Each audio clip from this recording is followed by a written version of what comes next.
Pratike, u rikthejmë tani në bisedë, më anë duhet nga politika duhet rikthejmë edhe një herë te sporti ku ish. Për të vazhduar aty ku e lam. Pra është një sfidë që literalisht ndan vendin e dytë të grupit ton. Prandaj kjo ka shumë rëndësi. Për Shqipërinë ka rëndësinë më të madhe pasi luajmë në letra në futboll. Skuadra që luan në stadiumin e vet shihet gjithmonë si më favorite. Ke parasysh njeh terrenin më mirë, ka tifozëri në favor. Dhe për këtë arsye, sfida e sotshme për Shqipërinë është një sfidë që duhet fituar në aspektin sportiv, pasi vetëm fitoria na siguron në një farë mënyre që të jemi deri në fund në garë për vendin e dytë.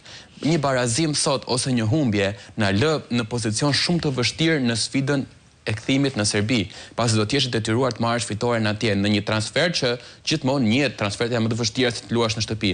Nuk është e pamundur, po është edhe Gjeorgji në transfert. Gjërat që ndodhin janë, por nëse siguron që tani një 3 pikësh do ishte shumë e mirë. Sa e mundur është nga ana sportive kjo gjë, Paruca, është pak e vështirë, pasi po të hyjmë në përbërjen e skuadrave, Serbia është një skuadër që është më lart se ne. E thon kjo jo vetëm në renditjen botërore të FIFA-s, është një skuadër që në Ligën e Kombeve, që nuk ka shumë që mbaroi, ruajti pjesëmarrje në Ligën A, ndërsa Shqipëria ra në Ligën C. Pra kemi diferencë tashmë 2 liga me ta.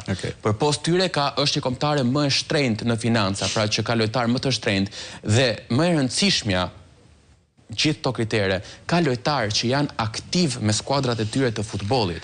Pra lojtar aktiv, do thot lojtar që din të mbajnë 90 minuta në këmbë, lojtar që e njohin njëri tjetrin, din të bëhen grup.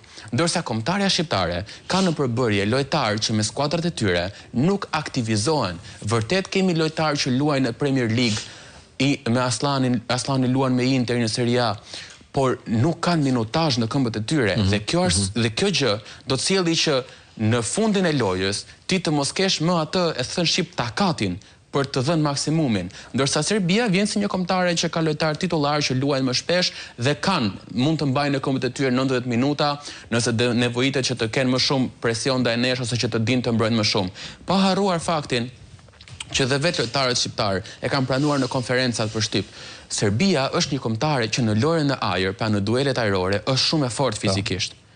Dhe do të jetë një rrezik për goditje standarde, qofshin to goditjet e këndit, fallat e fituara, pra Serbia do të jetë një rrezik konstant, jo vetëm gjatë lojës, por edhe në goditjet standarde. Madje portieri Strakosha, që mendohet të jetë titullar në konferencën për shtyp, shprehu që jo vetëm goditjet standarde, por duhet kemi kujdes dhe kundër sulmet. Pra është një kombëtare e kompletuar për nivelin ton. Sigurisht në nivelet më të larta me Anglinë e me tjera do të vuaj, por për ne është një kombëtare e kompletuar që shihet si favorite në këtë duel. Jo vetëm nga ne, por edhe nga mediat e huaja, pra gjitha mediat ndërkombëtare shohin Serbinë si favorite, jo vetëm të sfidë, por edhe për të siguruar vendin e dytë në grupin ton. Kështu që për Shqipërinë është një duel që sportivisht është shumë i vështirë për të fituar, pasi ke përballë një kombëtare që është në shumë kritere është më e mirë se ty. Po shohim si do shkoj. Nga me gjithë të tension që ka dhe me gjithë të llogari që bëjnë të dyja skuadrat, parashikon që të jetë një ndeshje